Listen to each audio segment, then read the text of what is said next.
From the Conference Center in Salt Lake City, Utah, this is the Saturday morning session of Diffusée depuis le centre de conférence de Temple Square à Salt Lake City, voici la session du samedi matin de la 192e conférence générale d'octobre de l'Église de Jésus-Christ des Saints des Derniers Jours, avec des orateurs choisis parmi les dirigeants de l'Église.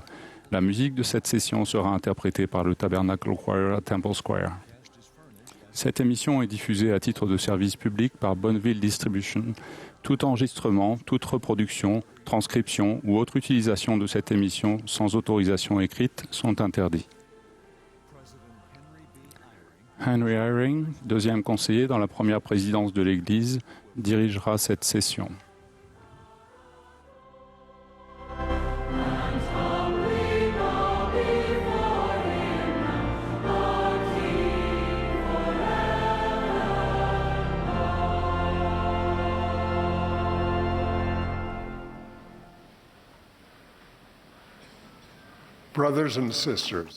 Frères et sœurs, nous vous souhaitons la bienvenue à la session du samedi matin de la 192e conférence générale de l'Église de Jésus-Christ des Saints des Derniers Jours.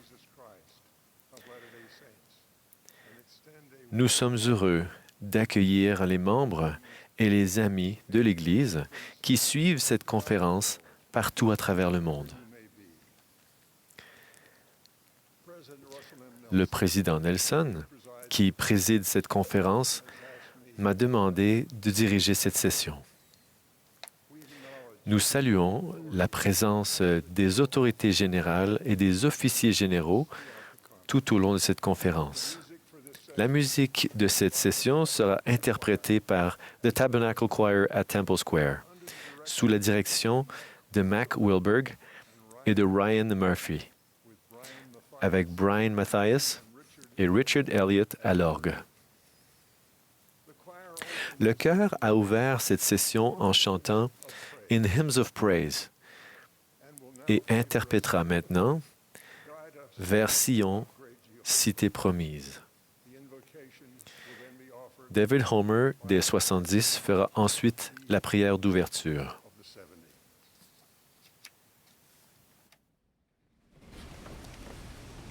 Oh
Notre Père céleste, nous sommes reconnaissants de pouvoir être rassemblés aujourd'hui, de pouvoir être dirigés par des prophètes voyants et révélateurs. Te remercions pour Frère Nelson et tous ses conseils ainsi que ceux des 12. Nous te prions, Père, que tu puisses nous renforcer, nous édifier. Alors que nous commençons cette conférence, nous te prions que nos cœurs et notre esprit soient ouverts, que ton esprit soit présent, qu'il puisse apporter à notre cœur les messages que nous devons recevoir. Nous te prions, alors que nous ouvrons nos cœurs et notre esprit, que nous puissions être sanctifiés, que nous puissions savoir où nous devons aller, ce que nous devons faire. S'il te plaît, bénis-nous afin que cette conférence puisse se dérouler comme tu le souhaites, au nom de ton Fils Jésus-Christ. Amen.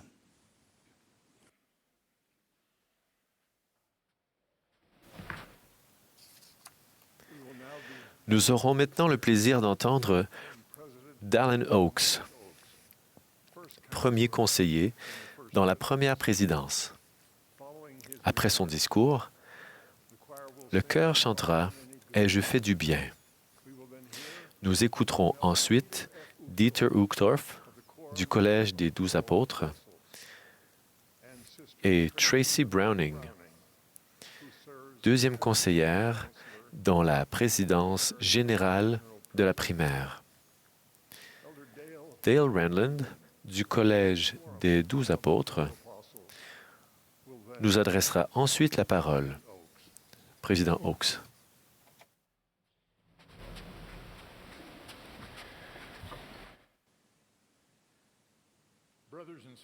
Mes frères et sœurs, notre cher président Nelson s'adressera à nous plus tard pendant cette session.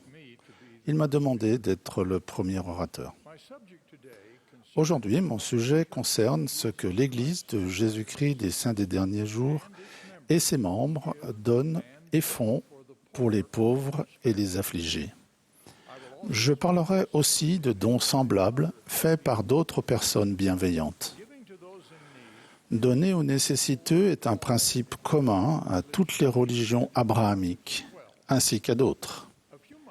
Il y a quelques mois, l'Église de Jésus-Christ des Saints des Derniers Jours a fait rapport pour la première fois de l'ampleur de notre œuvre humanitaire dans le monde entier. En 2021, nos dépenses pour les nécessiteux de 188 pays représentaient 906 millions de dollars, près d'1 milliard. En outre, à titre bénévole, nos membres ont consacré plus de 6 millions d'heures de travail à cette cause. Ces chiffres sont clairement un rapport incomplet de nos dons et de notre aide. Ils n'incluent pas les services personnels que nos membres rendent individuellement quand ils s'occupent les uns des autres dans le cadre d'appels et de services bénévoles de membre à membre. Notre rapport de 2021 ne mentionne pas non plus ce que nos membres font individuellement dans le cadre d'innombrables organisations caritatives sans lien officiel avec notre Église. Je commencerai par cela. En 1831, moins de 2 ans après l'organisation de l'Église rétablie, le Seigneur a donné cette révélation pour guider les membres et, je crois, tous ses enfants dans le monde entier. Car voici, il n'est pas convenable que je commande en tout, car celui qu'il faut contraindre en tout est un serviteur paresseux et sans sagesse. En vérité, je le dis, les hommes doivent œuvrer avec zèle à une bonne cause, faire beaucoup de choses de leur plein gré et produire beaucoup de justice, car ils ont en eux le pouvoir d'agir par eux-mêmes. Et si les hommes font le bien, ils ne perdront en aucune façon leur récompense. Depuis plus de 38 ans en tant qu'apôtre et en plus de 30 ans de vie professionnelle, j'ai vu de nombreux efforts généreux d'organisations et de personnes que cette révélation décrit comme une bonne cause et produisant beaucoup de justice. Les exemples de ce genre de service dans le monde sont innombrables, dépassent nos propres frontières et la connaissance que l'on en a. En réfléchissant à cela, je pense au prophète et roi Benjamin du livre de Mormon, dont le sermon incluait cette vérité éternelle. Lorsque vous êtes au service de vos semblables, vous êtes simplement au service de votre Dieu. L'entraide et le service humanitaire à nos semblables sont des choses que l'Église de Jésus-Christ des Saints des Derniers Jours et nous, ses membres, enseignons et pratiquons beaucoup. Par exemple, nous jeûnons le premier dimanche de chaque mois et donnons au moins l'équivalent des repas non consommés pour aider les personnes dans le besoin au sein de nos assemblées. L'Église fait aussi d'énormes dons à des services humanitaires et autres dans le monde entier. Malgré tout ce que notre Église fait directement, la plupart des services humanitaires rendus aux enfants de Dieu dans le monde sont réalisés par des personnes et des organisations qui n'ont aucun lien officiel avec notre Église. Comme l'a observé l'un de nos apôtres, Dieu utilise plus d'un peuple pour accomplir son œuvre grande et merveilleuse. Elle est trop vaste, trop difficile pour un seul peuple. En tant que membres de l'Église rétablie, nous devons être plus conscients et reconnaissants du service des autres. L'Église de Jésus-Christ est engagée à servir les nécessiteux et est également engagée à coopérer avec d'autres dans cet effort. Nous avons récemment fait un don généreux au Programme alimentaire mondial des Nations unies. Après nos nombreuses décennies d'aide humanitaire, 2 organisations se démarquent comme des collaborateurs clés. Les projets menés avec des agences de la Croix-Rouge et du Croissant-Rouge dans des dizaines de pays ont fourni aux enfants de Dieu un secours vital lors de catastrophes naturelles et de conflits. De même, notre collaboration avec les services du secours catholique remonte à longtemps. Ces organisations nous ont beaucoup appris sur le secours à l'échelle internationale. Nous avons aussi une collaboration productive avec d'autres organisations, notamment Muslim-Aid, Water for People et Israël, pour n'en citer que quelques-unes. Chaque organisation humanitaire a son propre domaine de spécialisation, mais nous partageons le but commun de soulager les souffrances des enfants de Dieu. Tout cela fait partie de l'œuvre et de Dieu pour ses enfants.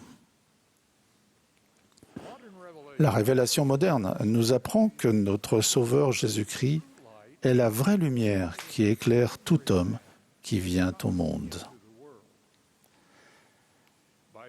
Par conséquent, tous les enfants de Dieu ont la lumière nécessaire pour le servir et se servir les uns les autres au mieux de leur connaissance et de leur capacité.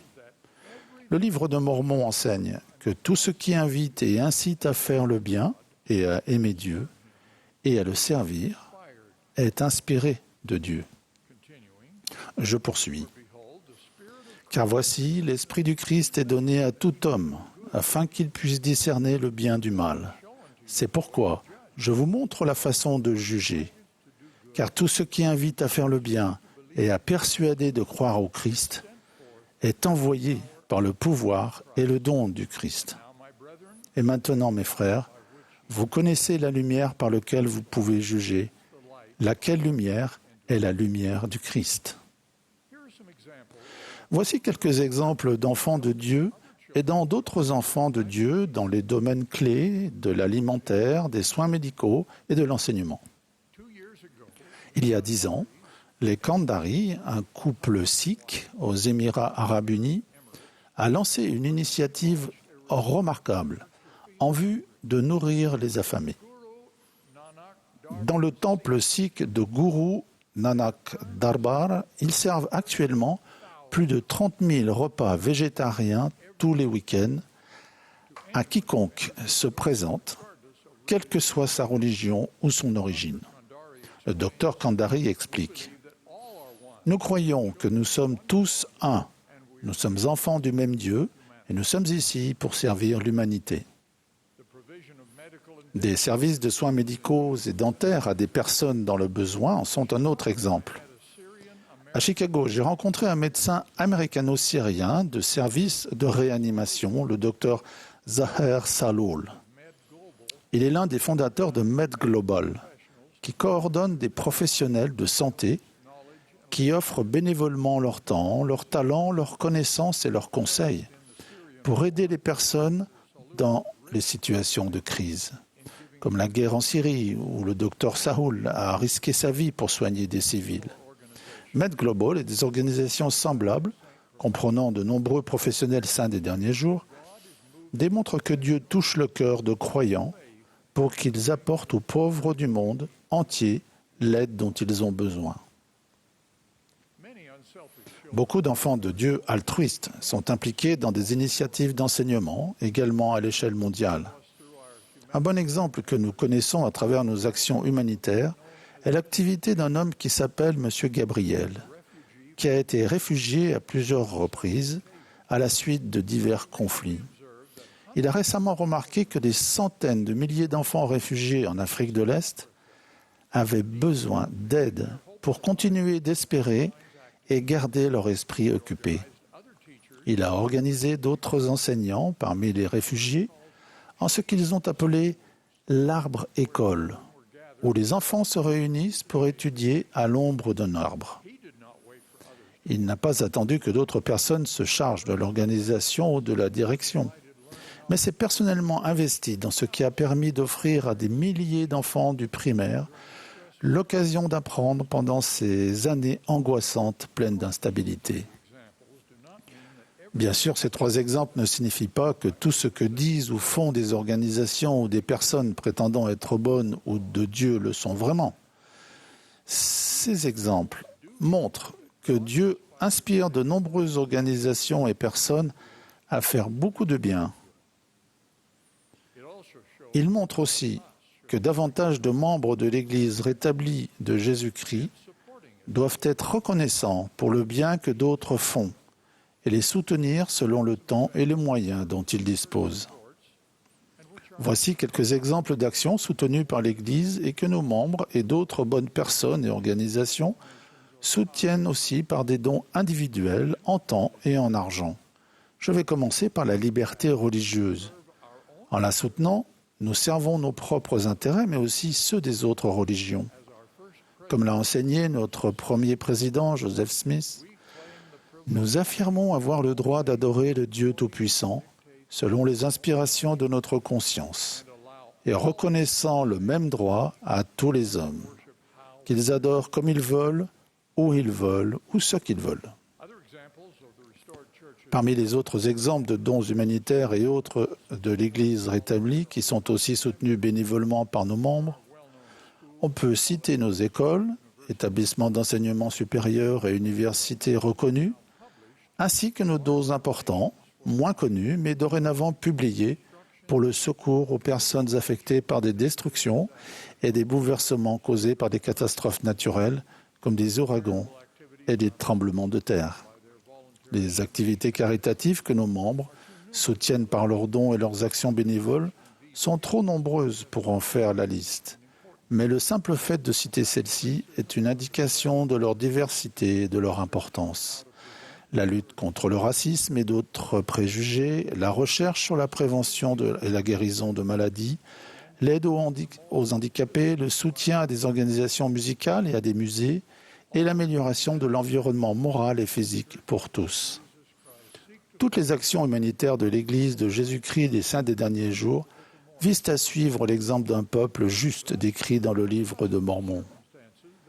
Et ainsi, dans leur situation prospère, ils ne renvoyaient aucun de ceux qui étaient nus, ou qui avaient faim, ou qui avaient soif, ou qui étaient malades.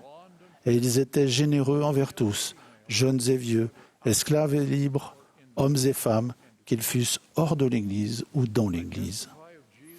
Je témoigne de Jésus-Christ, dont la lumière et l'esprit guident tous ceux qui aident les pauvres et les affligés dans le monde entier. Au nom de Jésus-Christ. Amen.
En préparant ce message, j'ai fortement ressenti que je devais m'adresser aux jeunes filles et aux jeunes gens. Je m'adresse aussi à ceux qui étaient jeunes autrefois ou qui ne s'en souviennent peut-être même plus. Je m'adresse à tous ceux qui aiment nos jeunes et qui veulent qu'ils réussissent leur vie.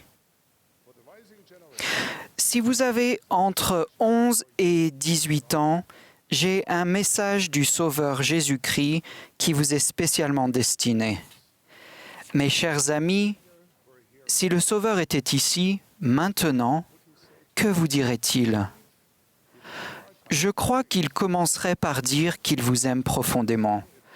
Il pourrait le faire avec des mots, mais cela pourrait aussi émaner de lui si intensément, par sa simple présence, qu'il n'y aurait aucune équivoque, que cela pénétrerait profondément dans votre cœur et remplirait votre âme tout entière. Cependant, parce que nous sommes tous faibles et imparfaits, certains problèmes pourraient s'immiscer dans votre esprit. Vous pourriez vous souvenir d'erreurs passées, de moments où vous avez cédé à la tentation, de choses que vous auriez aimé ne pas avoir faites ou que vous auriez aimé mieux faire.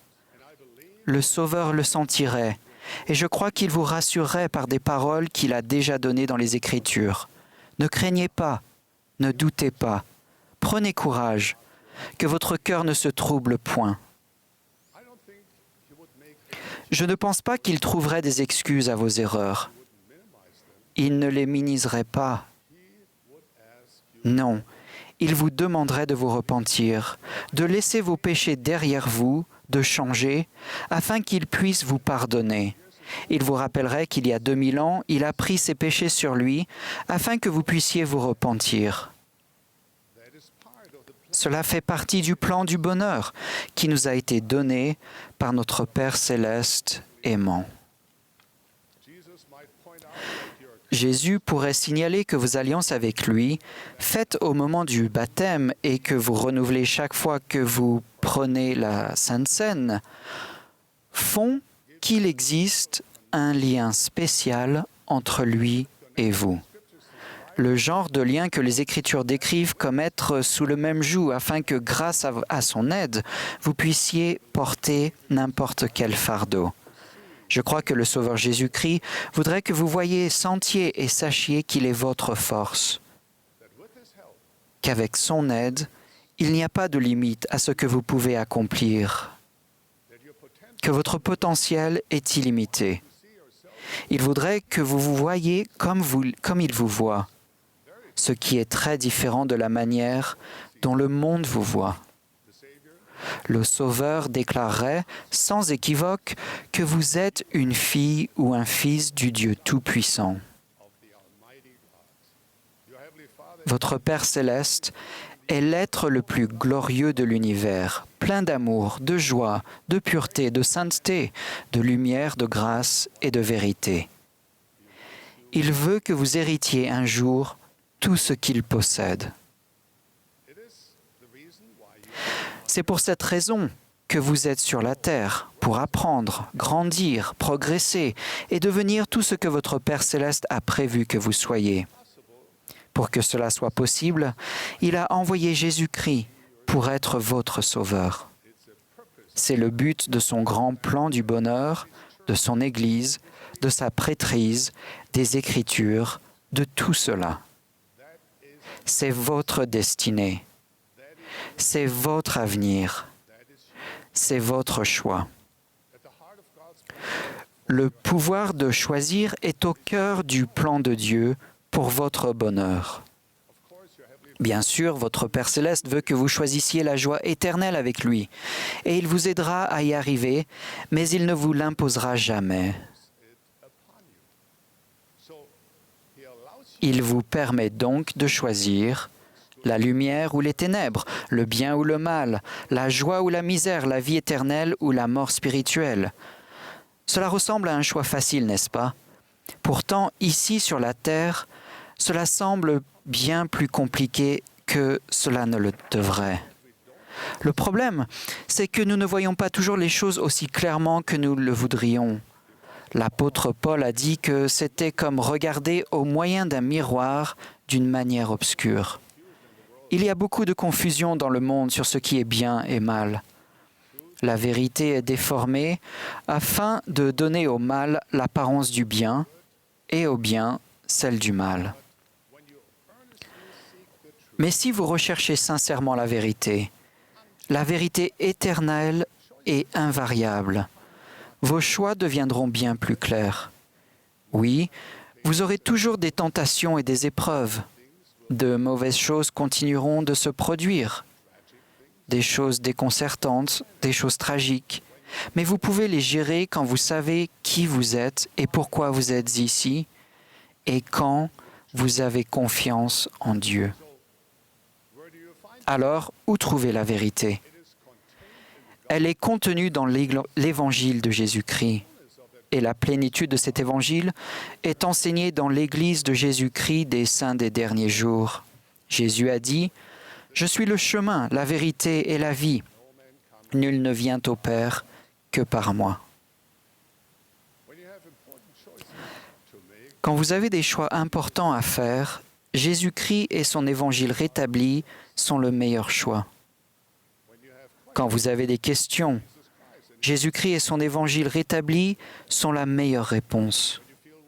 Quand vous vous sentez faible, Jésus-Christ est votre force. Il donne de la force à ceux qui sont fatigués et augmente celle de ceux qui se sentent impuissants. La force de ceux qui se confient en l'Éternel sera renouvelée. Pour vous aider à trouver la voie et à faire de la doctrine du Christ l'influence qui dirige votre vie, l'Église de Jésus-Christ des saints des derniers jours a préparé une nouvelle documentation, une version révisée du livret « Jeunes, soyez forts ». Pendant plus de 50 ans, « Jeunes, soyez forts » a été un guide pour des générations de saints des derniers jours. J'en ai toujours un exemplaire dans ma poche et je l'explique aux personnes qui sont curieuses de nos principes. Il a été actualisé afin de mieux répondre aux difficultés et aux tentations de notre temps. La nouvelle version de « Jeunes, soyez forts » sera disponible en ligne aujourd'hui en 50 langues et sera une aide importante pour les choix que vous aurez à faire dans la vie. Veuillez donc vous le procurer et le faire vôtre. Et le sous-titre de la nouvelle version du livret « Jeunes, soyez forts » est « Un guide pour faire les bons choix ». Soyons clairs, le meilleur guide que vous puissiez avoir pour faire des choix, c'est Jésus-Christ. Jésus-Christ est la force des jeunes. Le but du livret « Jeunes, soyez forts » est donc de vous orienter vers lui. Il vous enseignera les vérités éternelles de son évangile rétabli. Vérité sur qui vous êtes, sur qui il est et sur ce que vous pouvez accomplir par sa force. Il vous enseignera comment faire les bons choix en vous basant sur ses principes éternels. Il est également important que vous sachiez ce que ce livret « Jeunes, soyez forts » ne fait pas. Il ne prend pas de décision à votre place. Il ne vous dit pas oui ou non pour chaque fois que vous serez amené à le faire. Le livret « Jeunes, soyez forts » se concentre sur le fondement de vos choix. Il se concentre sur les valeurs, principes et points de doctrine plutôt que sur des comportements particuliers. Par l'intermédiaire de ses prophètes, le Seigneur nous a toujours guidés dans cette direction. Le président Nelson nous supplie d'accroître notre capacité spirituelle de recevoir la révélation. Il nous invite à l'écouter. Il nous appelle à le suivre de manière plus élevée et plus sainte. Et chaque semaine, nous apprenons de manière comparable en étudiant « Viens et suis-moi ». Je suppose que le guide pourrait vous fournir une longue liste de vêtements à ne pas porter, de mots à ne pas dire et de films à ne pas voir. Mais cela serait-ce réellement utile dans une Église mondiale? Cette approche vous préparerait-elle vraiment à suivre le Christ toute votre vie?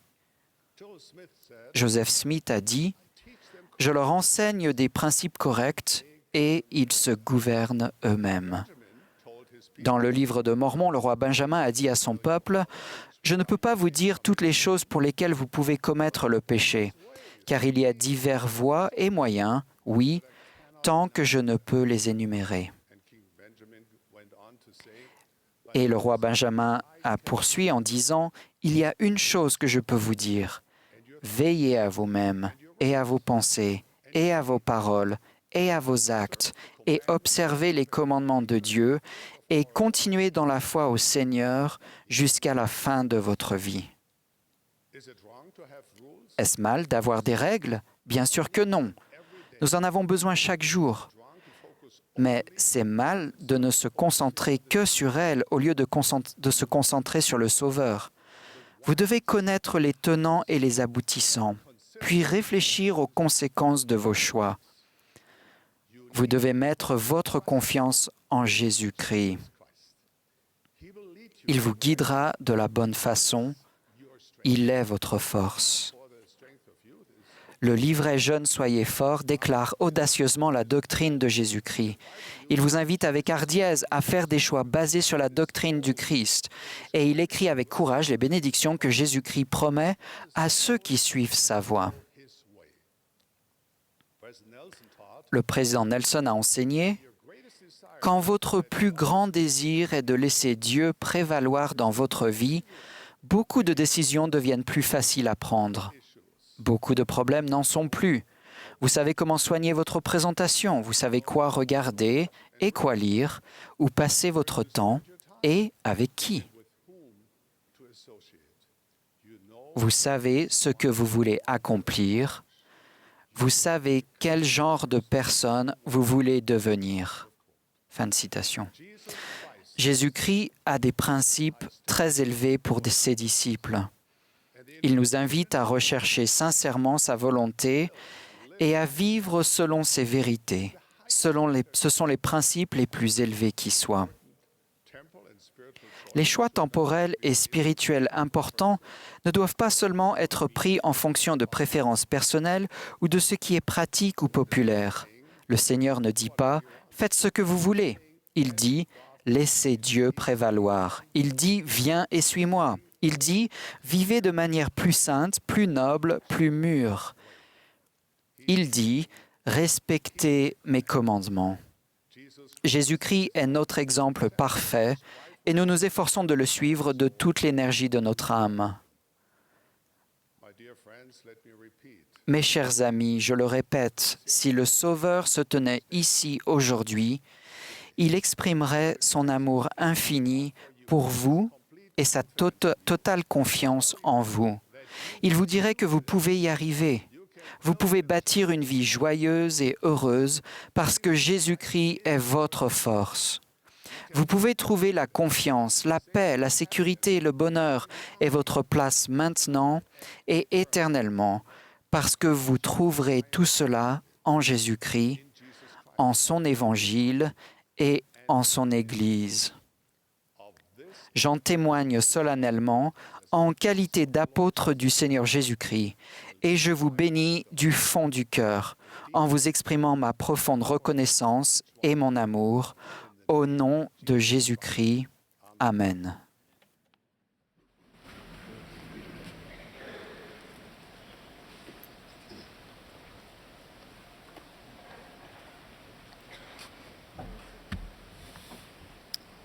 Brothers and sisters, how humbled I am to stand before you this morning. I knit my heart with yours in gratitude to be assembled Connaissance pour la bénédiction d'être rassemblés across the world to hear messages afin d'écouter les messages de prophètes, apôtres, voyants, révélateurs et dirigeants dans le royaume de Dieu. Figurativement, nous sommes comme le peuple du roi Benjamin. Nous dressons nos tentes et ouvrons nos portes dans la direction du prophète de Dieu sur la terre. Russell Nelson. Aussi loin que je m'en souvienne, j'ai toujours eu une mauvaise vision et j'ai toujours eu besoin de verres correcteurs pour l'améliorer. Quand j'ouvre les yeux chaque matin, je suis désorientée. Tout est flou, granuleux et déformé. Même mon mari ressemble plutôt à un portrait abstrait qu'à l'homme bien-aimé et réconfortant qu'il est vraiment. Mon premier réflexe, avant de faire quoi que ce soit d'autre au début de la journée, est d'attraper mes lunettes pour donner du sens à ce qui m'entoure et avoir une expérience plus riche en m'en servant pour m'orienter tout au long de la journée. Au fil des ans, j'ai pris conscience que ce réflexe illustre ma dépendance journalière à deux choses. Premièrement, un instrument qui m'aide à avoir une vision claire, nette et sans fluctuation du monde qui m'entoure. Et deuxièmement, le besoin d'un guide tangible pour continuellement me tourner dans la bonne direction. Ce réflexe quotidien, tout simple, reflète une observation importante à propos de notre relation avec le Sauveur Jésus-Christ. dans notre vie qui est souvent remplie de questions, de soucis, de pressions et d'occasions, l'amour de notre Sauveur pour chacun de nous, individuellement et en tant qu'enfants de l'Alliance, ainsi que ses enseignements et ses lois, sont des sources d'aide semblables à une lumière qui brille, illuminant nos yeux et vivifiant notre intelligence, et sur lesquelles nous pouvons nous reposer chaque jour. Si nous recherchons les bénédictions de l'Esprit dans notre vie, nous serons capables de voir, comme l'a enseigné Jacob, les choses telles qu'elles sont réellement et telles qu'elles seront réellement. En tant qu'enfants de l'Alliance de Dieu, nous avons la bénédiction particulière de disposer de nombreux outils donnés par Dieu pour améliorer notre vision spirituelle. Les paroles et les enseignements de Jésus-Christ, tels qu'on les trouve dans les Écritures, et les messages de ses prophètes choisis, et son esprit reçu par la prière quotidienne, le culte régulier au temple et l'ordonnance hebdomadaire de la Sainte Seine, aident à rétablir la paix et procurent le don de discernement qui apporte la lumière et la compréhension du Christ dans les coins sombres de notre vie et du monde. Le Sauveur est également notre compas et notre capitaine, tandis que nous naviguons sur les eaux tantôt calmes et tantôt agitées de la vie. Il peut indiquer clairement le chemin qui nous mènera à notre destination éternelle. Alors, que veut-il que nous voyions et où veut-il que nous allions? Notre prophète bien-aimé a enseigné que notre attention doit être rivée sur le Sauveur et son Évangile, et que nous devons nous efforcer de nous tourner vers lui dans chacune de nos pensées. Le président Nelson a aussi promis que rien n'invite autant l'esprit que de se concentrer sur Jésus-Christ. Il vous guidera dans votre vie personnelle si vous réservez du temps pour lui dans votre vie chaque jour, jour après jour. Chers amis, Jésus-Christ est à la fois l'objet de notre attention et la raison de notre destination. Pour nous aider à rester rivés et engagés dans la bonne direction, le Sauveur nous invite à voir notre vie à travers ses yeux, afin de l'y reconnaître davantage. J'en ai appris plus sur cette invitation particulière grâce à mon étude de l'Ancien Testament. La loi de Moïse a été donnée aux Israélites comme un évangile préparatoire destiné à préparer les gens à une relation d'alliance plus élevée avec Dieu grâce à Jésus-Christ. La loi, pleine de symboles, incitait les croyants à attendre la venue et l'expiation de Jésus-Christ. Elle était censée aider le peuple d'Israël à se concentrer sur le Sauveur en faisant preuve de foi en lui, en son sacrifice et en appliquant ses lois et ses commandements dans sa vie. Cela l'amènerait à une plus grande compréhension de son Rédempteur. Comme nous aujourd'hui, le peuple ancien de Dieu était invité à voir sa vie à travers les yeux du Christ afin de l'y reconnaître davantage. Mais au moment du ministère du Sauveur, les Israélites avaient perdu la vision du Christ dans leurs observances de la foi, le mettant de côté et ajoutant des pratiques non autorisées, n'ayant aucun symbolisme instructif pour diriger leur attention vers la seule vraie source de leur salut et rédemption, Jésus-Christ. La vision quotidienne des Israélites était devenue confuse et obscure. Dans cet état, les enfants d'Israël croyaient que les pratiques et les rituels de la loi constituaient le chemin du salut personnel. Ils réduisaient en partie la loi de Moïse à une série de protocoles administrés pour gouverner la vie civile. Le Sauveur devait recentrer l'attention sur son évangile et rétablir sa clarté. Finalement, une grande partie des Israélites ont rejeté son message, allant même jusqu'à accuser le Sauveur, celui-là même qui avait donné la loi et déclaré être la loi et la lumière, d'enfreindre cette loi. Parlant de la loi de Moïse, dans son sermon sur la montagne, Jésus a déclaré « Ne croyez pas que je sois venu pour abolir la loi ou les prophètes. Je suis venu non pour abolir, mais pour accomplir. » Puis, le Sauveur, par son expiation éternelle, a mis fin aux codes, aux règles et aux pratiques cérémonielles observées par le peuple d'Israël à cette époque. Suite à son sacrifice final, les holocaustes ont été remplacés par le don d'un cœur brisé et un esprit contrit. L'ordonnance du sacrifice est devenue l'ordonnance de la Sainte Seine. Russell Ballard a enseigné à ce sujet. On pourrait dire que le sacrifice s'est déplacé de l'offrande à celui qui l'a fait. Quand nous apportons notre offrande au Sauveur, nous sommes incités à reconnaître davantage Jésus-Christ dans notre vie, tandis que nous soumettons humblement notre volonté à la sienne en signe de reconnaissance et de compréhension de la soumission parfaite de sa volonté à celle de son Père. Lorsque nous fixons notre regard sur Jésus-Christ, nous reconnaissons et comprenons qu'il est la seule source et le seul moyen de recevoir le pardon, la rédemption et finalement la vie éternelle et l'exaltation. Lorsque je suis devenu membre de l'Église, j'ai rencontré beaucoup de personnes qui ont observé et perçu des changements dans mon attitude, mes actes et les choix que j'ai faits en tant que jeune disciple dans l'Église. Elles étaient curieuses et voulaient connaître la raison de ces changements. Pourquoi est-ce que j'avais choisi de me faire baptiser et de me joindre à cette assemblée de fidèles qui est l'Église de Jésus-Christ des Saints des Derniers Jours? Pourquoi est-ce que je renonce à certaines activités le jour du sabbat? Pourquoi est-ce que je respecte la parole de sagesse? Pourquoi est-ce que je lis le livre de Mormon? Pourquoi est-ce que je crois et applique les enseignements des prophètes et apôtres modernes? Pourquoi est-ce que j'assiste à des réunions de l'Église chaque semaine?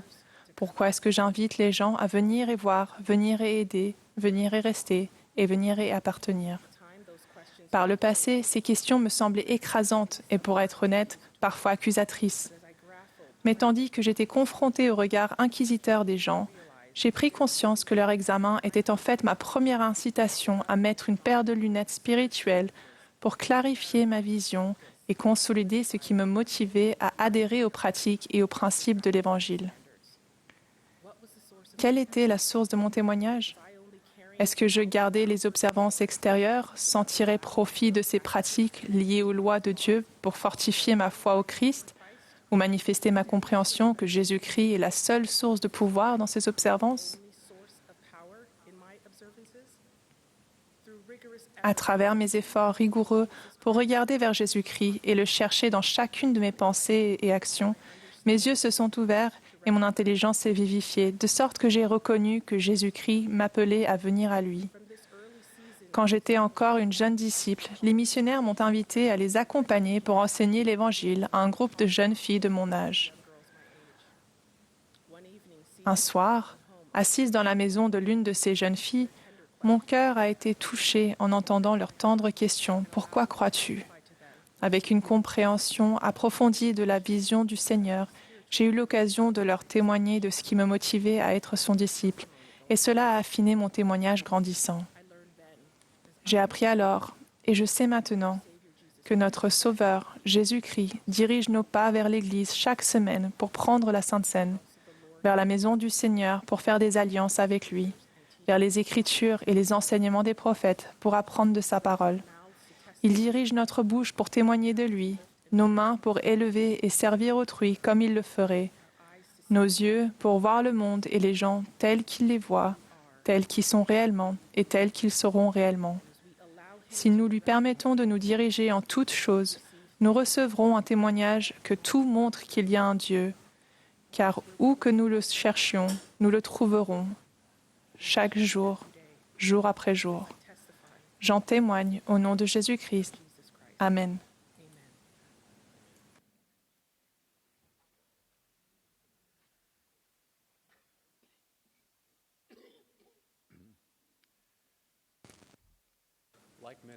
Comme beaucoup d'entre vous, j'ai grandement bénéficié de l'influence de Frère Ohrdorf tout au long des années. Cela explique en partie ce que je m'apprête à dire. Je présente donc par avance mes excuses. Les pilotes, bien entraînés, utilisent leurs appareils en respectant ces limites et suivent les instructions des contrôleurs aériens concernant l'utilisation des pistes et des plans de vol. Dit plus simplement, ils opèrent dans un cadre. Aussi brillants et talentueux soient-ils, piloter dans ce cadre est le seul moyen pour eux de libérer, en toute sécurité, l'énorme potentiel d'un avion pour en accomplir les objectifs miraculeux. De manière assez similaire, il existe un cadre pour recevoir la révélation personnelle. Après le baptême, nous recevons un don majestueux, le don du Saint-Esprit. Si nous nous efforçons de rester sur le chemin des alliances, le Saint-Esprit nous montrera tout ce que nous devons faire. Lorsque nous sommes hésitants ou inquiets, nous pouvons nous tourner vers Dieu pour obtenir de l'aide. La promesse du Sauveur ne peut être plus claire. Demandez et l'on vous donnera, car quiconque demande reçoit. Avec l'aide du Saint-Esprit, nous pouvons transformer notre nature divine en destinée éternelle. Tout comme un avion en vol, la promesse de la révélation personnelle par l'intermédiaire du Saint-Esprit est époustouflante. Comme les pilotes, nous devons comprendre le cadre dans lequel le Saint-Esprit opère pour nous donner des révélations personnelles. Lorsque l'on opère dans ce cadre, le Saint-Esprit déverse d'incroyables inspirations, directives et du réconfort. Hors de ce cadre, aussi brillants et talentueux que nous soyons, nous pouvons être trompés et nous écraser. Les Écritures sont le premier élément du cadre permettant de recevoir la révélation personnelle. Se faire un festin des paroles du Christ, telles qu'on les trouve dans les Écritures, encourage la révélation personnelle. Robert D. Hales a déclaré « Quand nous voulons parler à Dieu, nous prions. Et quand nous voulons qu'il nous parle, nous sondons les Écritures. » Les Écritures nous enseignent également comment recevoir la révélation personnelle. Nous demandons ce qui est juste et bon, et non ce qui est contraire à la volonté de Dieu. Nous ne demandons pas mal, c'est-à-dire avec des motivations injustes, servant à promouvoir notre volonté ou satisfaire nos passions. Par-dessus tout, nous devons demander à notre Père céleste, au nom de Jésus-Christ, croyant que nous recevrons. Le deuxième élément de ce cadre est le fait que nous recevons la révélation personnelle uniquement dans le cadre de nos responsabilités et non là où d'autres en ont la prérogative. Autrement dit, nous décollons et atterrissons sur la piste qui nous a été désignée. L'importance d'avoir des pistes bien définies a été montrée très tôt dans l'histoire du rétablissement. Hiram Page, l'un des 8 témoins du livre de Mormon, déclarait recevoir des révélations pour toute l'Église. Certains membres de l'Église ont été trompés et influencés par ces affirmations. En réponse, le Seigneur a révélé « Nul ne sera désigné pour recevoir des commandements et des révélations dans cette Église, si ce n'est mon serviteur Joseph Smith, jusqu'à ce que j'en désigne un autre à sa place. » La doctrine, les commandements et les révélations pour l'Église sont les prérogatives du prophète vivant qui les reçoit du Seigneur Jésus-Christ. C'est la piste du prophète. Il y a plusieurs années, j'ai reçu un coup de téléphone d'un homme qui avait été arrêté pour effraction. Il m'a dit qu'il avait reçu la révélation que des écritures supplémentaires étaient enterrées dans le sous-sol du bâtiment dans lequel il avait essayé de s'introduire. Il disait qu'une fois qu'il les aurait obtenues, il recevrait le don de traduction, publierait ces nouvelles écritures et réformerait la doctrine et la direction de l'Église. Je lui ai dit qu'il se trompait et il m'a supplié de prier à ce sujet. Je lui ai répondu que je ne le ferais pas. Il est devenu verbalement violent et a raccroché. Je n'avais pas besoin de prier concernant sa requête pour la simple et bonne raison que seul le prophète reçoit la révélation pour l'Église. Il serait contraire à l'ordre de Dieu que d'autres personnes reçoivent ces révélations qui doivent atterrir sur la piste du prophète. La révélation personnelle est, comme son nom l'indique, personnelle. Par exemple, vous pouvez recevoir la révélation concernant l'endroit où vous installez, la carrière à poursuivre ou qui épouser. Les dirigeants de l'Église enseignent la doctrine et prodiguent des conseils inspirés. Mais ces décisions sont les vôtres. C'est à vous de recevoir ces révélations. Il s'agit de votre piste. Le troisième élément de ce cadre est le fait que la révélation personnelle sera en accord avec les commandements de Dieu et les alliances que nous avons faites avec lui. Imaginez la prière suivante. Père céleste, les réunions de l'Église sont ennuyeuses. Puis-je t'adorer en ton saint jour, à la montagne ou à la plage? Puis-je être excusé et ne pas aller à l'Église et ne pas prendre la Sainte Seine, mais jouir quand même des bénédictions promises à ceux qui sanctifient le jour du sabbat? Nous pouvons facilement imaginer la réponse de Dieu à une telle prière. Mon enfant, j'ai déjà révélé ma volonté concernant le jour du sabbat.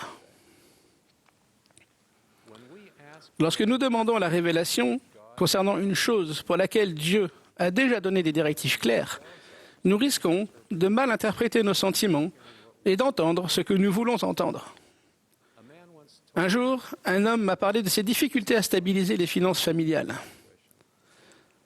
Il envisageait de détourner des fonds, avait prié à ce sujet et pensait avoir reçu la révélation qu'il devait le faire. Je savais qu'il avait été trompé parce qu'il cherchait à obtenir une révélation contraire à un commandement de Dieu.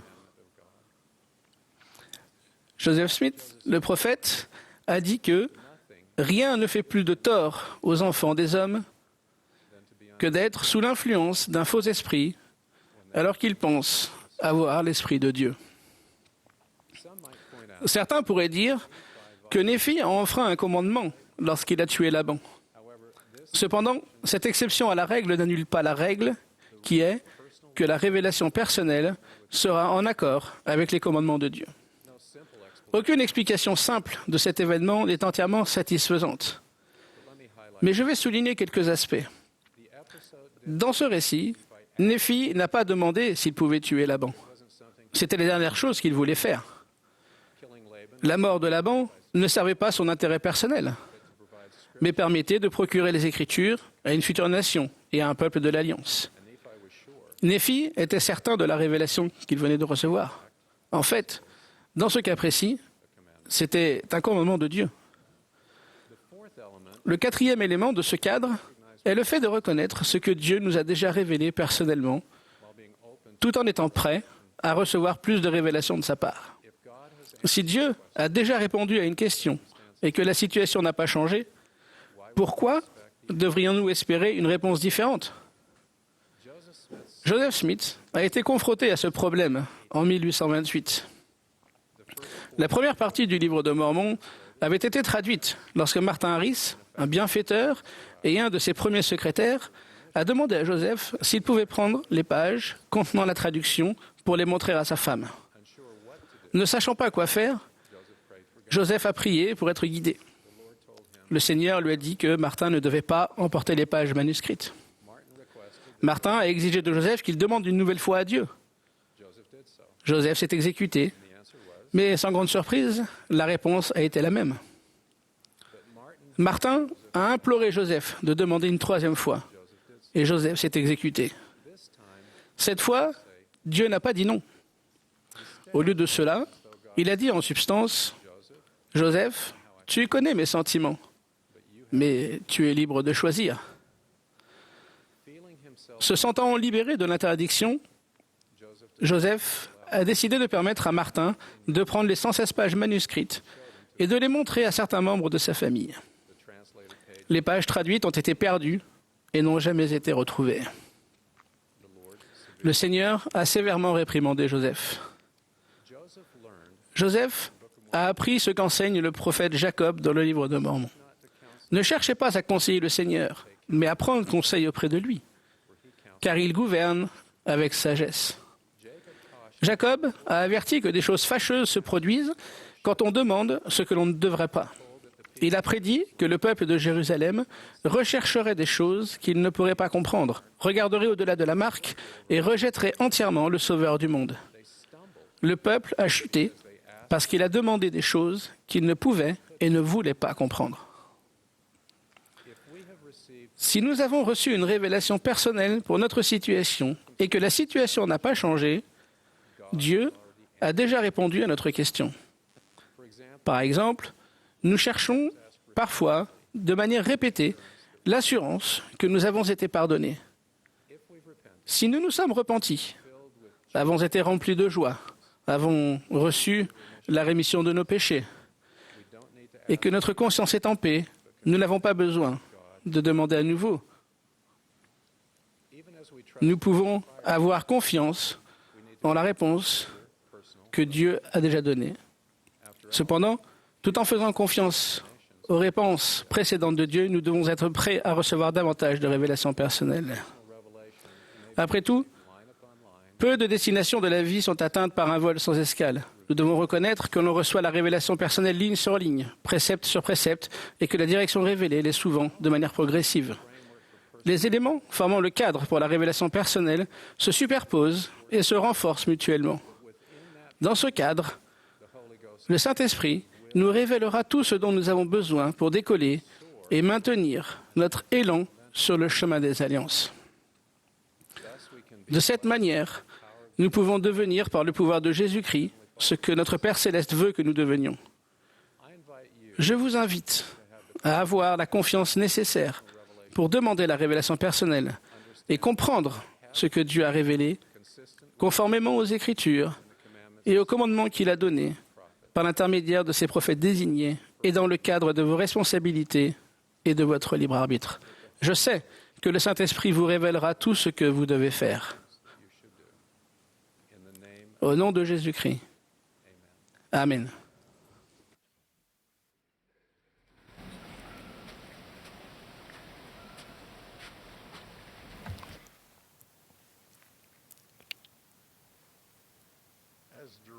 Au signal du directeur de musique, l'Assemblée se joindra au chœur pour chanter « Hosanna au grand roi », le numéro 34 dans le recueil des cantiques français.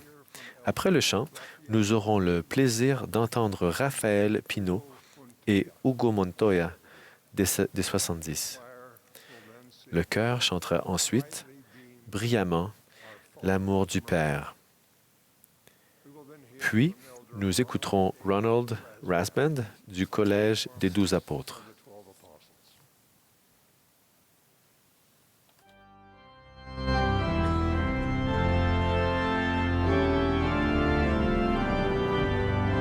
This is the Saturday morning session of the 192nd Semi-Annual General Conference of the Church of Jesus Christ of Latter-day Saints.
Je serai toujours reconnaissant des tâches qui m'ont été confiées dans l'Église et qui m'ont permis de vivre dans différents pays. Nous avons trouvé, dans chacun de ces pays, une grande diversité de peuples extraordinaires avec des coutumes et des traditions différentes. Nous avons tous des coutumes et des traditions personnelles qui nous viennent de notre famille ou de la collectivité dans laquelle nous vivons. Et nous espérons pouvoir conserver toutes celles qui se conforment aux principes de l'Évangile. Mettre en place des coutumes et des traditions est fondamental dans nos efforts pour rester sur le chemin des alliances. Et nous devrions rejeter celles qui constituent un obstacle. Une coutume est une pratique ou une manière fréquente et habituelle de penser qui caractérise une personne, une culture ou une tradition. Souvent, les choses que nous pensons ou que nous faisons de manière habituelle sont reconnues comme étant normales. Permettez-moi d'illustrer cela. Patricia, ma chère femme, aime boire l'eau de coco, puis manger la noix de coco. Lors de notre première visite à Puebla, au Mexique, nous sommes allés dans un endroit où nous avons acheté une noix de coco. Après en avoir bu l'eau, ma femme leur a demandé de couper la noix de coco et de lui apporter la chair pour la manger. Lorsqu'ils l'ont apportée, elle était rougeâtre. Ils l'avaient saupoudrée de piment. Une noix de coco sucrée avec du piment. Cela nous a paru très étrange. Mais plus tard, nous avons appris que les personnes étranges, c'était ma femme et moi, qui ne mangions pas la noix de coco avec du piment. Au Mexique, néanmoins, ce n'est pas rare. C'est tout à fait normal. À une autre occasion, nous mangions avec des amis au Brésil et on nous a servi un avocat. Nous étions sur le point de le saupoudrer de sel quand nos amis nous ont lancé « Mais qu'est-ce que vous faites? Nous avons déjà mis du sucre dessus. » Un avocat avec du sucre? Cela nous a semblé si bizarre. Mais ensuite, nous avons appris que les personnes bizarres, c'était mon épouse et moi, qui ne mangions pas les avocats avec du sucre. Au Brésil, il est normal de manger un avocat en le saupoudrant de sucre. Ce qui est normal pour certains peut paraître étrange pour d'autres en fonction de leurs coutumes et traditions. Quelles sont les coutumes et traditions normales dans notre vie? Le président Nelson a dit, « Aujourd'hui, nous entendons souvent parler d'une nouvelle normalité. Si vous voulez vraiment adopter une nouvelle normalité, je vous propose de tourner de plus en plus votre cœur, votre esprit et votre âme vers notre Père céleste et son Fils Jésus-Christ. Que cela soit votre nouvelle normalité. » Cette invitation s'adresse à tout le monde. Il importe peu que nous soyons pauvres ou riches, éduqués ou pas, jeunes ou vieux, malades ou en bonne santé. Il nous invite à permettre aux choses normales de notre vie d'être celles qui nous garderont sur le chemin des alliances. Il n'existe aucun pays qui offre en totalité ce qui est bon ou admirable. C'est pourquoi Paul a enseigné, « Nous recherchons tout ce qui est vertueux, aimable, tout ce qui mérite l'approbation ou est digne de louange. Que tout ce qui est digne de louange soit l'objet de vos pensées. » Remarquez qu'il s'agit là d'une exhortation et non d'un simple commentaire. J'aimerais que chacun de nous prenne un moment pour méditer sur nos coutumes et l'influence qu'elles ont sur notre famille.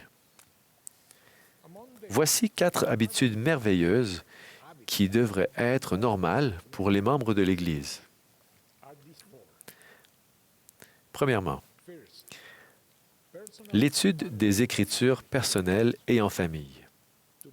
Pour être converti au Seigneur Jésus-Christ, chaque personne a la responsabilité d'apprendre l'Évangile.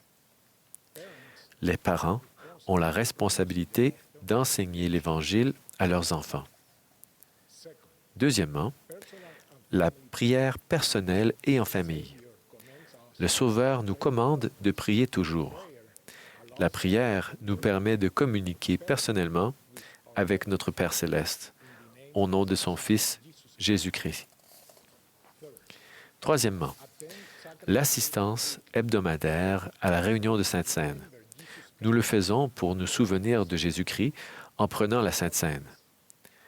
Par cette ordonnance, les membres de l'Église renouvellent leur alliance de prendre sur eux le nom du Sauveur, de toujours se souvenir de lui et de garder ses commandements. Quatrièmement, la participation régulière à l'œuvre de l'histoire familiale et du Temple. Cette œuvre est le moyen d'unir et de sceller les familles pour l'éternité. Qu'éprouvons-nous lorsque l'on parle de ces 4 choses? Font-elles partie de notre vie normale? Beaucoup d'autres traditions pourraient faire partie de la normalité que nous avons adoptée, laissant ainsi Dieu prévaloir dans notre vie. Comment allons-nous déterminer quelles choses seront normales dans notre vie et notre famille? Dans les Écritures, nous trouvons un modèle remarquable dans Mosia 5 au verset 15. Nous lisons « Je voudrais que vous soyez constants et immuables, étant toujours abondants en bonnes œuvres. » J'aime ces paroles, parce que nous savons que les choses qui deviennent normales dans notre vie sont celles que nous répétons encore et encore. Si nous faisons le bien de manière constante et immuable, nos coutumes seront en accord avec les principes de l'Évangile et nous aideront à rester sur le chemin des alliances. Le président Nelson a aussi donné ce conseil. Adoptez votre nouvelle normalité en vous repentant quotidiennement. Efforcez-vous d'être de plus en plus pur en pensée, en parole et en action. Servez votre prochain. Gardez une perspective éternelle. Magnifiez vos appels. Et quelles que soient vos difficultés, mes chers frères et sœurs, vivez chaque journée de manière à être mieux préparés à rencontrer votre Créateur. Maintenant, ce n'est plus étrange pour ma femme, Patricia, ou moi, de manger de la noix de coco avec du piment ou de l'avocat avec du sucre. En fait, nous l'aimons bien. Cependant, l'exaltation est un sujet bien plus extraordinaire que des questions de saveur. C'est un sujet qui a trait à l'éternité. Je prie pour que notre normalité nous permette de connaître cet état de bonheur sans fin, promis aux personnes qui respectent les commandements de Dieu. Et que, ce faisant, nous puissions dire « Et il arriva que nous vécûmes selon la voie du bonheur. » Je rends témoignage des 15 hommes que nous soutenons comme prophètes, voyants et révélateurs, notamment notre président Russell M. Nelson.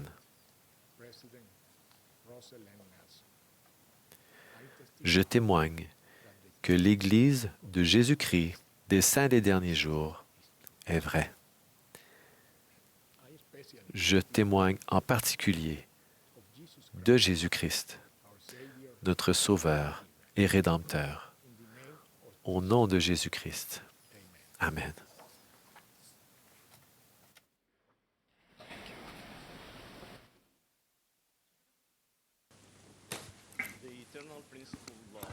L'amour, principe éternel, s'exprime en respectant les 2 grands commandements.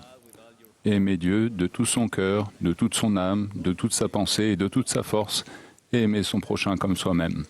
Je me souviens de mon premier hiver ici, en Utah. La neige recouvrait tout. Je m'en suis réjoui les premiers jours, mais rapidement, je me suis rendu compte que je devais me lever plus tôt pour déneiger l'allée du garage. Un matin, en pleine tempête de neige, alors que je pelletais et transpirais, J'ai vu mon voisin ouvrir son garage de l'autre côté de la rue. Il est plus âgé que moi, alors je me suis dit que je pourrais l'aider. Je lui ai donc demandé, en parlant bien fort, « Frère, avez-vous besoin d'aide ?» Il a souri et m'a répondu « Merci, frère Montoya ». Puis il a sorti une souffleuse de son garage, l'a mise en marche, et en quelques minutes, il a enlevé toute la neige devant sa maison. Ensuite, il a traversé la rue avec sa machine et m'a demandé « Frère, avez-vous besoin d'aide ?» J'ai répondu en souriant « Oui, merci ». Nous sommes prêts à nous entraider parce que nous nous aimons. Les besoins de mon frère deviennent les miens et réciproquement. Quelle que soit la langue que parle mon frère ou le pays dont il vient, nous nous aimons parce que nous sommes frères, enfants du même Père. En parlant du service pastoral, le président Nelson a dit « Nous allons mettre en œuvre une manière nouvelle et plus sainte de veiller sur les autres et de les servir. » Pour moi, plus sainte signifie plus personnel et à la manière du Sauveur. Aimez-vous les uns les autres, un à un. Il ne suffit pas d'éviter d'être une pierre d'achoppement pour les autres, ni de voir les nécessiteux sur la route sans s'arrêter. Aidons notre prochain à chaque occasion, même si c'est la première et la seule fois que nous le rencontrerons dans cette vie. Pourquoi le premier grand commandement est-il d'aimer Dieu ?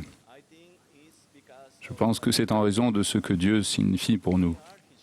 Nous sommes ses enfants, il veille à notre bien-être, nous dépendons de lui et son amour nous protège. Son plan comprend le libre arbitre, donc nous ferons probablement des erreurs. Il permet que nous soyons mis à l'épreuve et tentés, mais que nous fassions des erreurs ou succombions à la tentation, le plan prévoit un sauveur pour que nous soyons rachetés et retournions dans la présence de Dieu. L'adversité peut nous faire douter de l'accomplissement des promesses qui nous ont été faites. S'il vous plaît, faites confiance à notre Père. Il tient toujours ses promesses et nous pouvons apprendre ce qu'il veut nous enseigner. Même si nous agissons bien, les situations de la vie, tantôt bonnes, tantôt mauvaises, peuvent nous faire passer du bonheur à la tristesse. Dieu répond à nos prières selon sa miséricorde et son amour infini et selon son calendrier. Le torrent où Élie buvait de l'eau s'est asséché. Néphi a brisé son arc, qui était fait d'acier fin. Un jeune garçon victime de discrimination a été renvoyé de son école. Un enfant tant attendu est mort quelques jours après sa naissance. Les circonstances changent. Quand une situation qui était bonne et positive devient mauvaise et négative, nous pouvons quand même être heureux, car le bonheur ne dépend pas des circonstances, mais de notre attitude face à elles. Le président Nelson a enseigné « La joie que nous ressentons dépend peu de notre situation, mais entièrement de l'orientation de notre vie. » Nous pouvons attendre que les circonstances changent d'elles-mêmes, ou bien nous pouvons en rechercher ou en provoquer de nouvelles.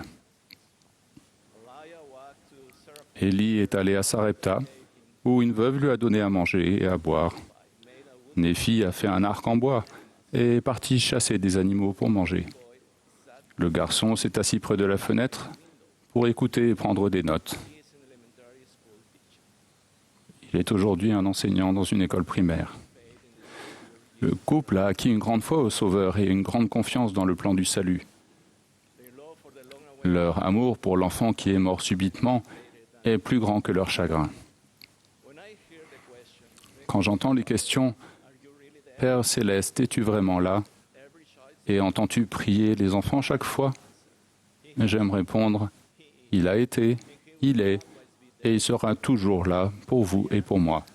Je suis son fils, il est mon Père, et j'apprends à être un bon Père comme lui. Ma femme et moi essayons toujours d'être là pour nos enfants, à tout moment, en toutes circonstances et par tous les moyens. Chaque enfant est unique. Il a une grande valeur pour Dieu et quelles que soient ses difficultés, ses péchés et ses faiblesses, Dieu l'aime. Et nous aussi. Quand j'ai reçu cet appel d'autorité générale, juste avant notre venue à Salt Lake City, tous mes enfants et leurs familles sont venus chez nous pour une soirée au foyer où nous avons exprimé notre amour et notre reconnaissance. Après la leçon, j'ai donné une bénédiction de la prêtrise à chacun de mes enfants. Tout le monde était en pleurs. Puis mon fils aîné, s'exprimant au nom de tous, a parlé avec reconnaissance du grand amour dont nous avions fait preuve envers eux depuis le jour de leur naissance. Bénissez vos enfants, qu'ils aient 5 ou 50 ans. Soyez avec eux, soyez là pour eux. Bien que par dessein divin, nous devions subvenir aux besoins de notre famille, nous ne devons pas oublier de passer des moments joyeux avec nos enfants. L'amour de notre Père Céleste pour chacun de ses enfants est réel. Il est là pour chacun d'eux. Je ne sais pas comment il fait, mais il le fait. Son premier-né et lui sont unis dans l'accomplissement de l'œuvre et de la gloire du Père, qui sont de réaliser l'immortalité et la vie éternelle de l'homme. Ils ont envoyé le Saint-Esprit pour nous guider, nous avertir et nous réconforter si nécessaire. Notre Père a demandé à son Fils bien-aimé de créer cette terre magnifique. Il a instruit Adam et Ève et leur a donné leur libre arbitre. Il envoie des messagers depuis très longtemps pour que nous puissions ressentir son amour et recevoir ses commandements. Il était dans le bosquet sacré pour répondre à la question sincère du jeune Joseph, et l'appelant par son nom, il lui a dit « Celui-ci est mon fils bien-aimé, écoute-le ». Je crois que la manifestation suprême de l'amour de Dieu, pour nous, a été exprimée à Gethsémanée, où le Fils du Dieu vivant a imploré « Mon Père, s'il est possible, que cette coupe s'éloigne de moi. Toutefois, non pas ce que je veux, mais ce que tu veux. » J'ai remarqué que le peu que je comprends de l'expiation de Jésus-Christ accroît mon amour pour le Père et son Fils, diminue mon désir de pécher et d'être désobéissant, et augmente ma volonté d'être meilleur et de mieux faire. Jésus est allé sans crainte ni aucun doute à Gethsémanée, faisant confiance à son Père, sachant qu'il devait fouler seul au pressoir. Il a supporté toute souffrance et toute humiliation. Il a été accusé, jugé et crucifié. Pendant son agonie et ses souffrances sur la croix, Jésus s'est concentré sur les besoins de sa mère et de son disciple bien-aimé. Il a donné sa vie. Le 3e jour, il est ressuscité. Le sépulcre est vide. Il se tient à la droite de son Père. Ils espèrent que nous respecterons nos alliances et retournerons en leur présence.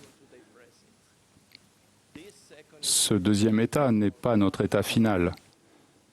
Et ce foyer terrestre n'est pas le nôtre.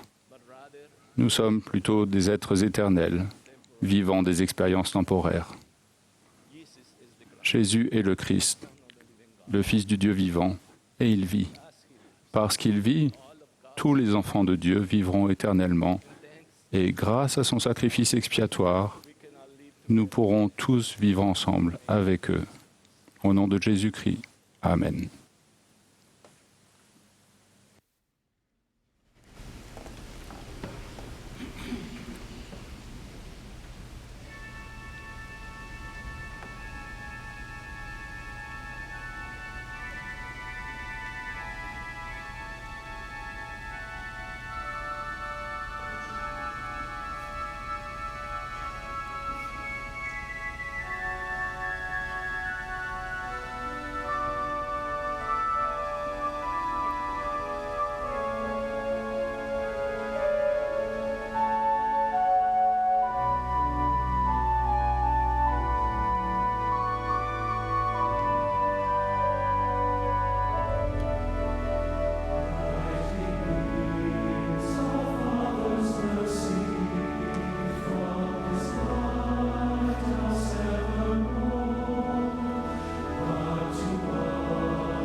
Mes chers frères et sœurs, dans le livre de Mormon, le mot « aujourd'hui » est employé à plusieurs reprises dans le but d'attirer l'attention sur des conseils, des promesses et des enseignements. Dans son dernier discours, le roi Benjamin a ainsi exhorté le peuple. « Vous qui pouvez entendre les paroles que je vais vous dire aujourd'hui, ouvrez les oreilles afin d'entendre, et le cœur afin de comprendre, et l'esprit afin que les mystères de Dieu soient dévoilés à votre vue. » La conférence générale offre un cadre similaire. Nous venons pour entendre des conseils pour aujourd'hui, afin de pouvoir être fidèles en tout temps au Seigneur et à son évangile. Aujourd'hui, je ressens que je dois parler de l'importance de renouveler notre engagement envers le livre de Mormon, que Joseph Smith a appelé le plus correct de tous les livres de la Terre. Je tiens dans ma main un exemplaire du livre de Mormon. C'est mon édition vintage de 1970 et elle m'est chère. Extérieurement, il est usé et abîmé, mais aucun autre livre n'a plus d'importance dans ma vie et mon témoignage que celui-ci. En le lisant, j'ai acquis le témoignage par l'Esprit que Jésus-Christ est le Fils de Dieu, qu'il est mon Sauveur, que ses Écritures sont la parole de Dieu et que l'Évangile a été rétabli. Ces vérités demeurent profondément en moi. Comme l'a dit le prophète Néphi, « Mon âme fait ses délices des choses du Seigneur. » Voici l'histoire de cet exemplaire. Quand j'étais jeune missionnaire, j'ai suivi le conseil de Marion D. Hanks, qui nous a rendu visite dans la mission des États de l'Est des États-Unis. Il avait été auparavant président de la mission britannique, et 2 de ces missionnaires sont d'ailleurs sur l'estrade aujourd'hui. Mes chers frères, Jeffrey R. Holland et Quentin L. Cook. Il nous a lancé le défi qu'il avait lancé à ses missionnaires en Angleterre, c'est-à-dire lire au moins 2 fois un exemplaire non annoté du livre de Mormon. J'ai entrepris cette tâche. Lors de la première lecture, je devais marquer ou souligner tout ce qui parlait ou témoignait de Jésus-Christ. J'ai utilisé un crayon rouge et souligné de nombreux passages. Pour la deuxième lecture, Frère Hanks nous avait demandé de mettre en lumière des principes et des points de doctrine de l'Évangile. Et cette fois, j'ai utilisé un crayon bleu pour marquer mes écritures. Comme suggéré, j'ai lu le livre de Mormon 2 fois, puis 2 fois de plus en me servant d'un crayon jaune et d'un crayon noir pour marquer les passages qui attiraient mon attention. Comme vous pouvez le voir, il y a beaucoup d'annotations. Il y avait bien plus dans ma lecture que le simple fait de marquer des écritures. À chaque lecture du livre de Mormon, j'ai été rempli du début à la fin d'un amour profond pour le Seigneur. J'ai développé un témoignage profondément ancré de la véracité de ses enseignements et de la façon dont ils s'appliquent à aujourd'hui. Ce livre porte bien son titre, un autre témoignage de Jésus-Christ. Grâce à cette étude et au témoignage spirituel que j'ai reçu, je suis devenu un missionnaire du livre de Mormon et un disciple de Jésus-Christ. Aujourd'hui, l'un des plus grands missionnaires du livre de Mormon est notre président, Russell M. Nelson. Alors qu'il venait d'être appelé apôtre, il a fait un discours à Accra, au Ghana. Dans l'assistance se trouvaient des dignitaires, notamment le roi d'une tribu africaine, avec lequel il a conversé par l'intermédiaire d'un interprète. Le roi avait une connaissance approfondie de la Bible et aimait le Seigneur. Après le discours du président Nelson, le roi s'est rendu auprès du prophète et lui a demandé dans un anglais parfait « Mais qui êtes-vous donc ?» Le président Nelson a expliqué qu'il était un apôtre ordonné de Jésus-Christ. Le roi a alors posé cette question « Que pouvez-vous m'enseigner au sujet de Jésus-Christ ?» Le président Nelson a attrapé le livre de Mormon et l'a ouvert à 3 Néphi 11. Ensemble, le roi et lui ont lu le sermon du Sauveur aux Néphites. « Voici, je suis Jésus-Christ, dont les prophètes ont témoigné qu'il viendrait au monde. Je suis la lumière et la vie du monde. » Le président Nelson a offert cet exemplaire du livre de Mormon au roi, qui a alors répondu « Vous auriez pu m'offrir des diamants ou des rubis, mais rien n'est plus précieux pour moi que cette connaissance supplémentaire sur le Seigneur Jésus-Christ. Ce n'est qu'un exemple de la façon dont notre prophète bien-aimé fait connaître le livre de Mormon. Il a donné des exemplaires du livre de Mormon à des centaines de personnes, en témoignant toujours de Jésus-Christ. Quand le président Nelson se réunit avec des invités, qu'ils soient présidents, rois, chefs d'État, dirigeants de sociétés, d'organisations ou de diverses religions, que ce soit au siège de l'Église ou là où ils opèrent, il offre respectueusement ce livre d'Écriture révélée. Il pourrait leur offrir une quantité de choses bien emballées avec un ruban qui viendrait orner leur table ou leur bureau en guise de souvenir de sa visite. Au lieu de cela, il offre ce qui lui est le plus précieux, qui dépasse de loin les rubis et les diamants, comme l'a dit ce roi tribal. Le président Nelson a déclaré « Les vérités contenues dans le livre de Mormon ont le pouvoir de guérir, réconforter, rétablir, secourir, fortifier, consoler et réjouir notre âme. J'ai observé la manière dont les personnes qui recevaient ces exemplaires de la part de notre prophète de Dieu les serraient dans leurs mains. Il n'aurait pu y avoir de plus beaux cadeaux. » Récemment, le président Nelson a reçu la première dame de la Gambie dans son bureau et lui a humblement remis un livre de Mormon. Il ne s'est pas arrêté là.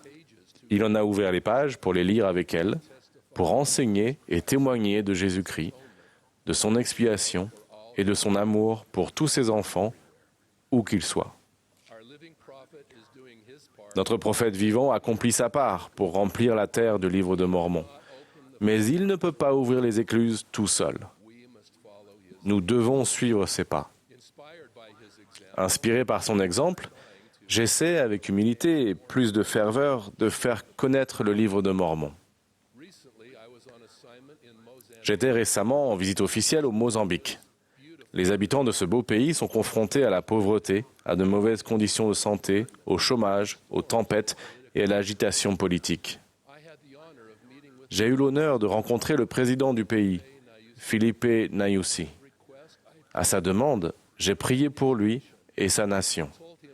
Je lui ai dit que nous construisions un temple de Jésus-Christ dans son pays. À la fin de notre visite, je lui ai offert un exemplaire du livre de Mormon en portugais, sa langue maternelle. Alors qu'il acceptait le livre avec reconnaissance, j'ai témoigné de l'espérance et des promesses pour son peuple que l'on trouve dans les paroles du Seigneur figurant dans ces pages.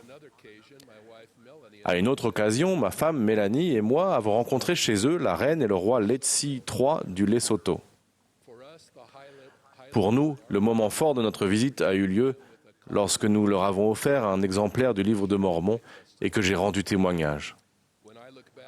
Quand je repense à ces expériences et à d'autres, un verset des Écritures des derniers jours me vient à l'esprit.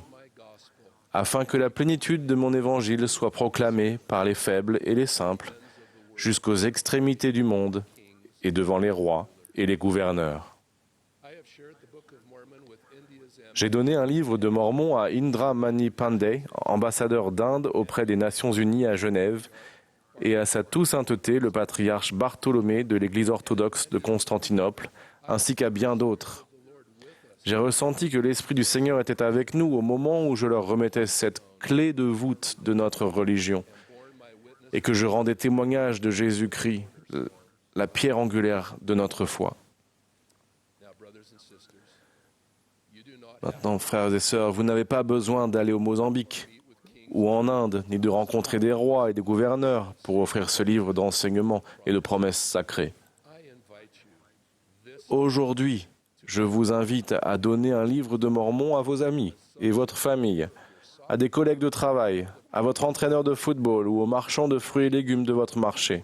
Ils ont besoin des paroles du Seigneur contenues dans ce livre. Ils ont besoin des réponses aux questions de la vie de tous les jours et de la vie éternelle à venir. Ils ont besoin de connaître le chemin des alliances qui s'étend devant eux et l'amour immuable que le Seigneur a pour eux. Tout est là, dans le livre de Mormon. Quand vous leur remettez un livre de Mormon, vous ouvrez leur esprit et leur cœur à la parole de Dieu. Il n'est pas nécessaire de transporter des exemplaires de livres avec vous.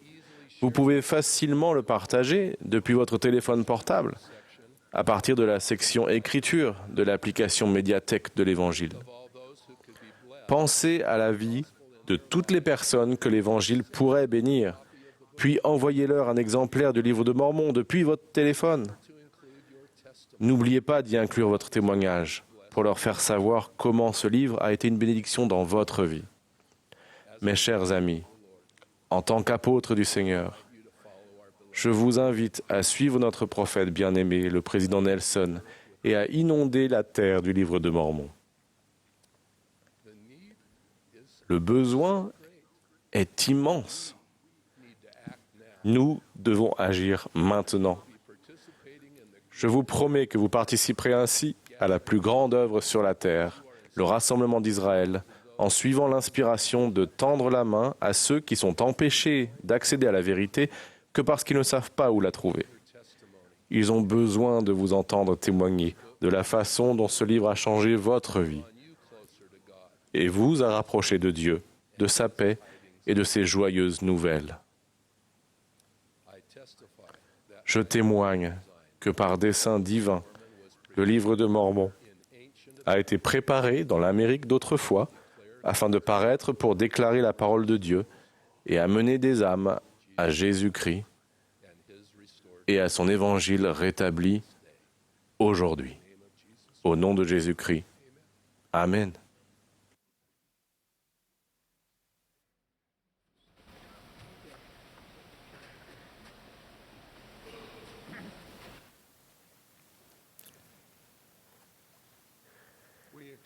Nous exprimons notre reconnaissance au Tabernacle Choir à Temple Square pour les beaux chants qu'ils ont interprétés ce matin. Le dernier orateur de cette session sera notre prophète bien-aimé, président Russell Nelson. Après son discours, le chœur terminera cette réunion en chantant « Vous, création de notre Dieu ». Taylor Godoy, des 70, fera ensuite la prière de clôture.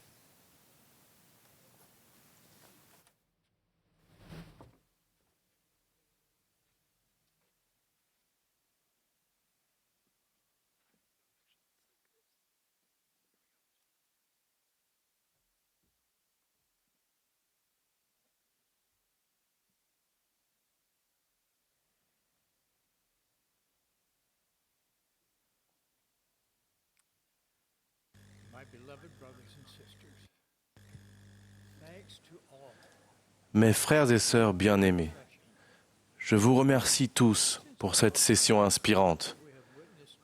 Depuis notre conférence d'avril dernier, nous avons été témoins de nombreux événements mondiaux, allant des plus déchirants aux plus sublimes. Nous sommes ravis de savoir que de grandes conférences de jeunesse ont lieu partout dans le monde.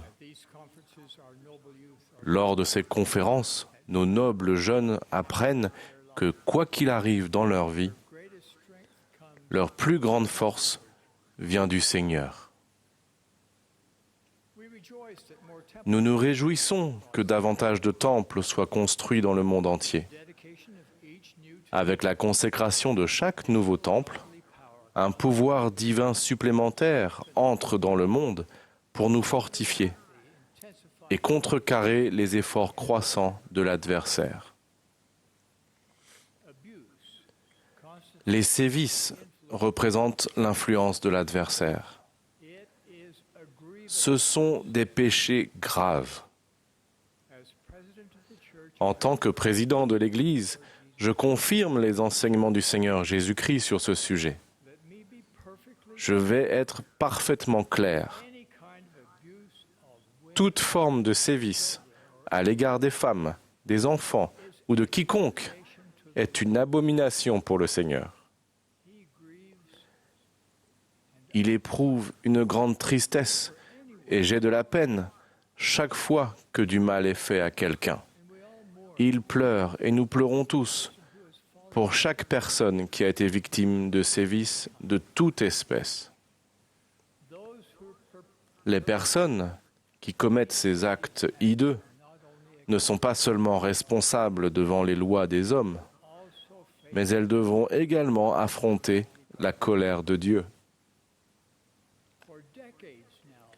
Depuis des décennies, l'Église a pris de nombreuses mesures pour protéger en particulier les enfants des sévices.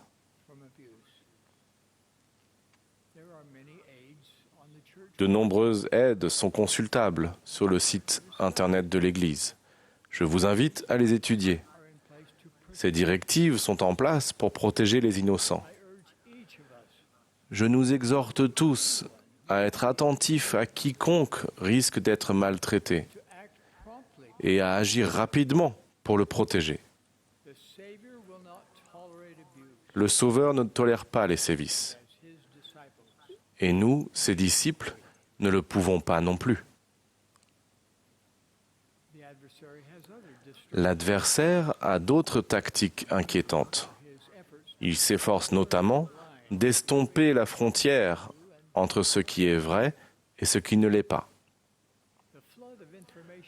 Paradoxalement, le flot d'informations disponibles au bout de nos doigts augmente la difficulté à déterminer ce qui est vrai. Ce problème me rappelle une expérience que Sir Nelson et moi avons vécue lorsque nous avons rendu visite à un dignitaire dans un pays où relativement peu de gens ont entendu parler de Jésus-Christ. Ce cher ami âgé avait récemment été très malade. Il nous a raconté que pendant les nombreux jours où il avait été alité, il fixait souvent le plafond en se demandant « Qu'est-ce qui est vrai ?» Beaucoup de gens sur Terre aujourd'hui ne sont empêchés d'accéder à la vérité que parce qu'ils ne savent pas où la trouver. Certains voudraient nous faire croire que la vérité est relative, que chaque personne doit déterminer par elle-même ce qui est vrai. Une telle croyance n'est qu'un vœu pieux pour les personnes qui pensent à tort qu'elles ne seront pas aussi responsables vis-à-vis de Dieu. Chers frères et sœurs, Dieu est la source de toute vérité. L'Église de Jésus-Christ des Saints des Derniers Jours embrasse toute vérité que Dieu transmet à ses enfants, qu'elle soit apprise dans un laboratoire scientifique ou qu'il la donne par révélation directe. De cette chair aujourd'hui et demain, vous continuerez d'entendre la vérité. Notez les pensées qui captent votre attention et celles qui vous viennent à l'esprit et restent dans votre cœur. Dans vos prières, demandez au Seigneur de vous confirmer que ce que vous avez entendu est vrai. Je vous aime, mes chers frères et sœurs. Je prie pour que cette conférence vous apporte le festin spirituel que vous recherchez. Au nom sacré de Jésus-Christ. Amen.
Notre très cher Père céleste, à la conclusion de cette première session, nous venons devant toi avec tout notre cœur, notre joie et notre amour pour toi, pour exprimer notre gratitude pour toutes les bénédictions que nous recevons de toi. Nous sommes reconnaissants pour ton Fils Jésus-Christ et son sacrifice expiatoire, et pour l'occasion que nous avons de pouvoir être guéris et pardonnés. Nous sommes reconnaissants pour notre prophète, le président Nelson, pour ses conseillers, les membres du Collège des 12 apôtres. Bénis-les, s'il te plaît, protège-les, inspire-les. Et s'il te plaît, bénis-nous avec ton esprit, afin que notre cœur et notre esprit puissent être ouverts ce week-end pour ressentir comment nous pouvons devenir de meilleurs disciples de Christ. Nous te demandons de bénir ceux qui sont dans le besoin, dans ces temps de besoin. S'il te plaît, renforce-les et réconforte-les. Bénis les jeunes, les missionnaires et les missionnaires qui rentrent chez eux. Nous t'aimons, Père céleste, et nous te disons cette humble prière au nom de notre berger, ton Fils Jésus-Christ. Amen.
This has been a broadcast of the Saturday morning session of the 192nd Semi-Annual General Conference of The Church of Jesus Christ of Latter-day Saints. Speakers were selected from leaders of the church. Music was provided by the Tabernacle Choir at Temple Square. This broadcast has been furnished as a public service by Bonneville Distribution. Any reproduction, recording, transcription, or other use of this program without written consent is prohibited.